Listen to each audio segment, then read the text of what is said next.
Haven't moved sooner. I spoke earlier with Treasurer Josh Frydenberg. Josh Frydenberg, many thanks for your time. Can I just say, inflation 5.1%, is this the number that you really need as a Treasurer campaigning on a superior economic management in this election campaign? Is it really the number that you needed today? Well, as you know, international factors are driving these higher inflation numbers, not just seen in Australia, but indeed around the rest of the world. Food, housing and transport costs. We've seen through COVID that freight costs have increased fivefold in some cases. We've seen, because of the war in Ukraine, that there's been a spike in oil prices and gas prices and wheat prices and broader commodity prices. And we know that here in Australia at 5.1%, yes, inflation is higher than expected, but it's significantly below what we've seen in other countries. In Canada, it's 6.7%. In New Zealand, it's 6.9%. In the United Kingdom, it's 7%. In the United States, it's 8.5%. So but Treasurer, can I jump in there and say our economic plan? Yeah, sure. But can I jump in there and say that the problem is that the voters don't live in other countries, they live here.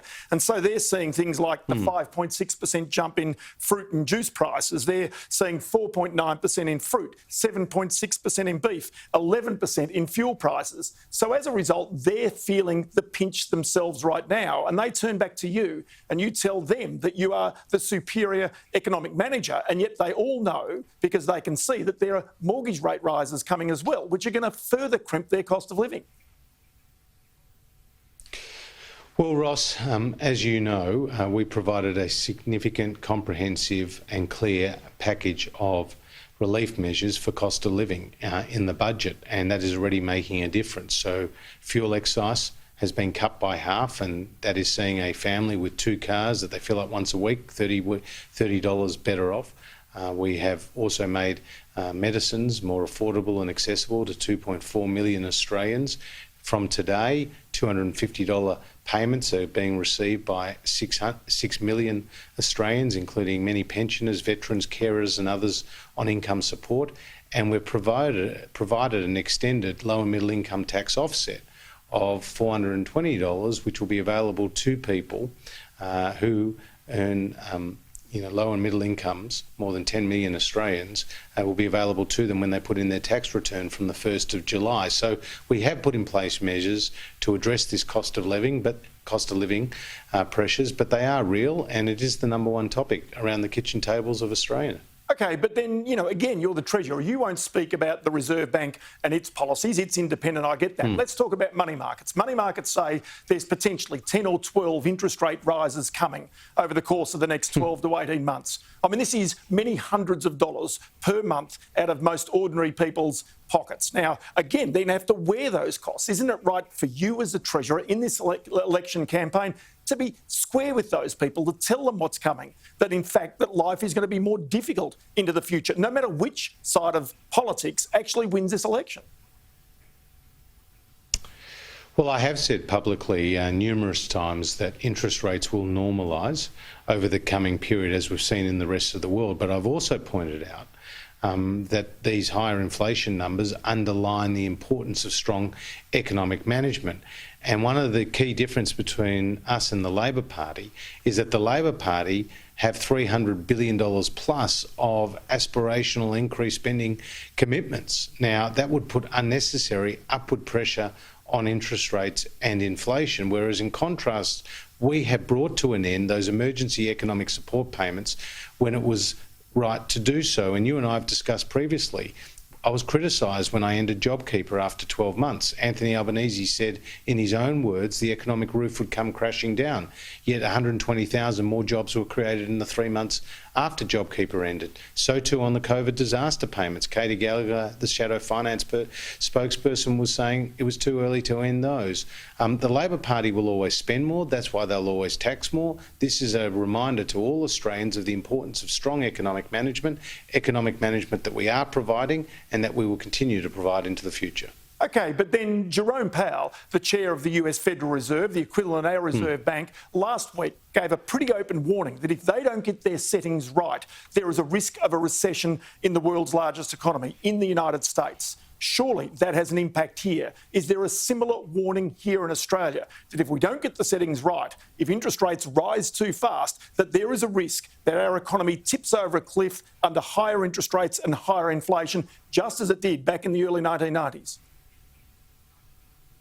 Well, it's always important to get that balance right when you are normalising fiscal and monetary policy, particularly after such a sudden and significant economic shock, which is what COVID represented. We have already seen an improvement in the economy, in the labour market, with the unemployment rate at its equal lowest in 48 years at just 4%. And we have brought to an end those emergency economic supports. We are seeing a material improvement in the budget bottom line, worth more than $100 billion that I announced just over 2 weeks ago, the fastest fiscal consolidation Australia has seen in more than 70 years. We've got debt as a proportion of the economy peaking more than 5 percentage points lower and 4 years earlier than what was previously forecast. We've got deficits more than halving over the forward estimates as a percentage of GDP, and then more than halving again over the medium term. So we're on the right track. And as you and I both know, Ross, Australian businesses and households have accumulated more than $400 billion on their balance sheets that was not there at the start of the pandemic. That can help cushion some of the blow and can help drive further economic activity, because that's money that will be spent as the saving ratio comes down, as the health restrictions ease, as we've been seeing in recent weeks and months. OK, there's a lot of stories around at the moment that you yourself are under pressure in the seat of Kuyong, from Kuyong, from Monique Ryan. Right now, should we be having a bet on you? Are you a sure thing in that seat, or do you think really there is a struggle on to retain that seat? Well, it's certainly a tough fight, and I don't take anything for granted in my own electorate. I'm very fortunate to have been elected by my local community at the 4 previous elections. I faced a fake independent last time, Ross. They fancied themselves. They got less than 9% of the vote. This time the dynamic is slightly different, because the Greens and the Labor Party are completely running dead. In fact, they're supporting the fake independent. Now, in the case of Monique Ryan, she is a former long-standing member of the Labor Party, something she sought to conceal when she was asked on radio about her political background. She said she had none.